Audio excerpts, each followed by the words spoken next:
Hey, everybody. Welcome to In Broad Daylight, a solo podcast hosted by me, Adam Todd Brown.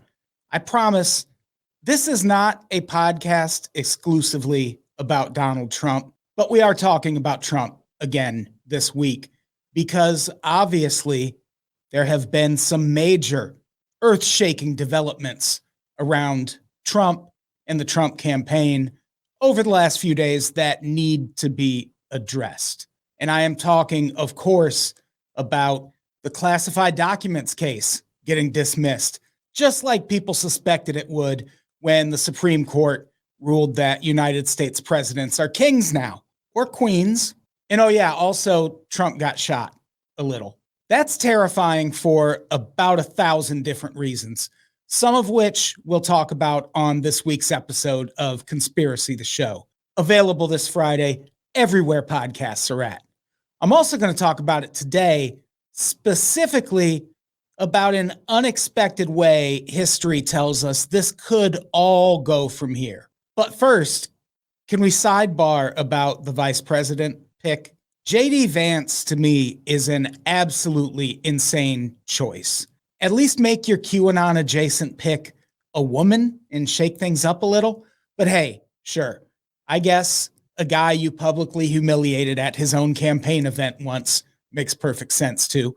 That said, among the 4 alleged finalists for vice president under Trump, everyone had issues that might have made them an impediment to the campaign. Sure, Doug Burgum, governor of North Dakota, a state with fewer residents than Columbus, Ohio, is a spry 67 years old and thus would capture the youth vote easy. But come on, Doug, we're going to have a vice president named Doug? That means we might have a president named Doug. Is that the country we're trying to be? The United States of Doug, run by a guy who looks like he uses his DraftKings account to bet on the Hunger Games? No, thanks. There was also Tim Scott, who really is still trending kind of young at 58, especially when you take into account that he looks younger now than I did in high school. He could have maybe bridged some gaps between Trump and the undecided voters of the world, but also he's got a super weird scandal brewing behind the scenes where for a long time he claimed to have a girlfriend that no one could confirm actually existed.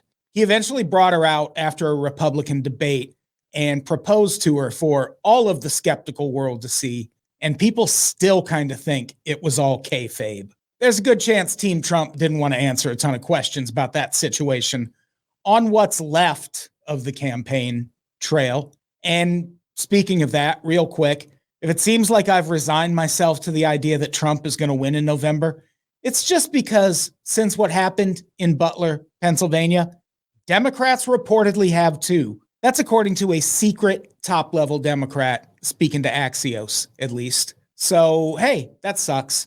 We'll see how that story develops. In the meantime, let's talk about a way the story surrounding the attempted assassination of Trump could very realistically go. Everyone is expecting fury and retribution, but I think there is an equal chance this could turn into Trump making a George Wallace pivot. No, not George Wallace, the comedian, although I have no doubt that stand-up comedy would welcome Trump with open arms if that's what he decided to do. I mean George Wallace, the segregationist politician who famously stood in the doorway of the University of Alabama to keep 2 black students from integrating the place. And he stood in the proverbial doorway to block lots of other civil rights reforms people were seeking in the 50s and 60s. He had a career that lasted so long, he at one point had to get his wife elected governor of Alabama so he could sidestep some pesky term limit laws.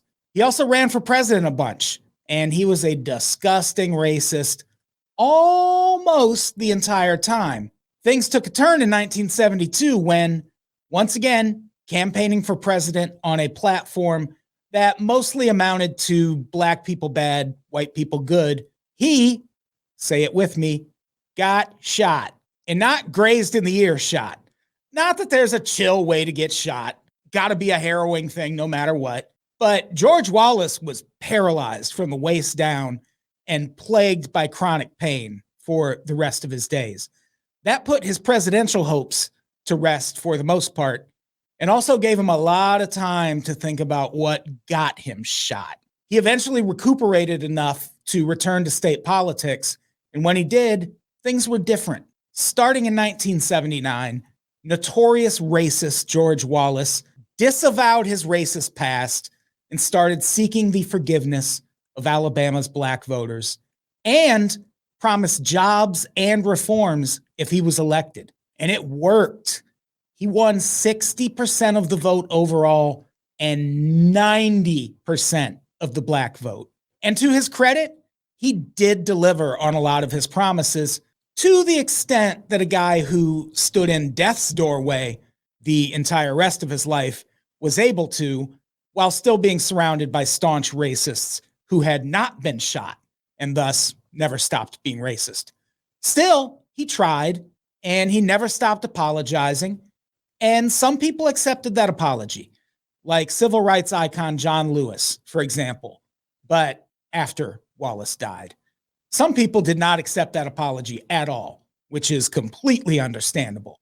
Either way, whether Wallace made that pivot out of actual regret over his past or because he thought it would be the best way to keep being governor a bunch, the fact remains that shit worked. Is there any indication Trump might go in that direction, as opposed to, say, calling for his followers to storm the White House prior to the election? Well, he did tell the Washington Examiner that his speech at this week's Republican National Convention was originally going to go scorched earth on Biden and his policies, and that it, quote, would have been one of the most incredible speeches, but that now he sees it as, here's another quote, a chance to bring the country together.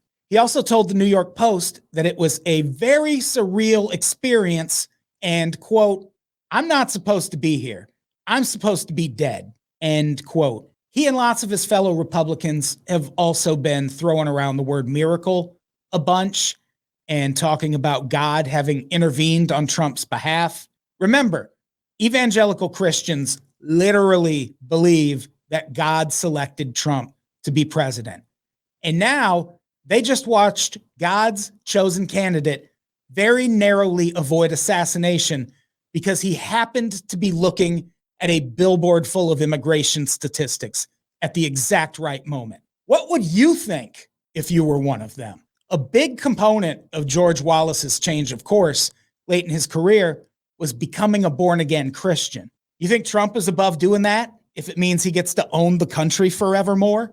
Because if he drops that hammer on this election, that's probably what's going to happen. Trump has also talked about having been visited by people from across the political spectrum after the attempt on his life, and that's another parallel to George Wallace. Wallace's daughter, Peggy, has said her dad's attitude toward racial issues started changing after he was visited in the hospital by his fellow presidential candidate, Shirley Chisholm, the first black woman to run for president. Peggy told the Reckon podcast that Chisholm told her dad, quote, I wouldn't want what happened to you to happen to anyone. And that in response, he, quote, cried and cried. It's pretty fucking heavy, man. And look, if that is the turn Trump takes from here, that's great. If his whole entire thing becomes improving things for black people in this country and then actually does it, amazing. You'd have to be an actual racist to not want that part. And that's where shit's going to get tricky for whoever runs against Trump if this is how things play out. Because looming over all of this is his promise to pull off the largest mass deportation effort in history starting on day one of his next term. One of his advisors put the number of people they're planning to round up at somewhere between 10 to 13 million. From there, they'll be sent to camps on the border and then expelled back to where they came from, even if it's a place they haven't been to in decades or where they will probably be killed. Do we even have enough camps to hold that many people? No. The plan is to build giant camps so as to allow for faster and more efficient deportations. Sorry if that sounds like conspiracy talk. It's not. There was a long and detailed New York Times article about these plans published in November of last year. And I think we all know what that means. Jobs, baby. Not just jobs building those facilities, but jobs that are currently filled by the people who will be ejected from the country. Those jobs are going to have to be filled fast, or, the economy will collapse. And I know a lot of you think for some reason that those are all farm jobs, but no, that's not how that works at all. I shouldn't even have to tell you that part anymore. And since he launched his campaign back in 2015, Trump's immigration plans have always centered around the idea that illegal immigration impacts Black Americans the most. He even said it during the debate with Biden. So is that the plan? Mass deportations, but instead of just Mexican farm workers like in the 1950s, we go way, way bigger this time, free up even more jobs? Because it seems like that is exactly the plan. And that sounds like a direct path to genocide to me. And hey, that part I vehemently reject. That has been my concern with Trump this entire time, that his immigration policies will end in lots and lots of people dying or otherwise having their lives ruined by way of mass deportations. And never forget, opposing genocide does not make you racist. Because if Trump really is about to have a George Wallace style change of heart that he sells on the condition that we as a nation must rally around mass deportations, that will become the talking point. The country is great at that kind of political discourse that boils down to, oh, you oppose this thing? Well, that means you support this other thing then. Great example to some people. Saying Democrats need to field a better candidate than Biden in November is just like saying you support Trump. It's not, but that's how we argue our differences now. So in our upside down world where Bud Light hats make right-wingers mad now and other assorted anomalies, there's a fantastic chance Democrats are about to have to go on the defensive to explain why opposing mass deportations isn't both racist and un-American. In a perfect world, that is the point when a highly qualified candidate on the Democrat side would point to their plan that promises lots and lots of jobs for those same underserved communities, but without all of the unsightly deportations of people who in large part fled here because of all the death and destruction Reagan and the CIA wrought in Latin America in the 80s. But we're not living in a perfect world.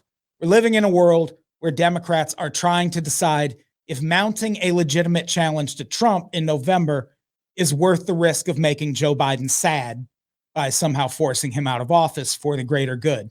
But hey, there's plenty of time to figure it out. I'm sure they will. And that is our shorter than usual episode. Maybe they'll all be shorter from now on, and there will be more of them per week. Or maybe next week I'll revert to the old me. Tune in and find out.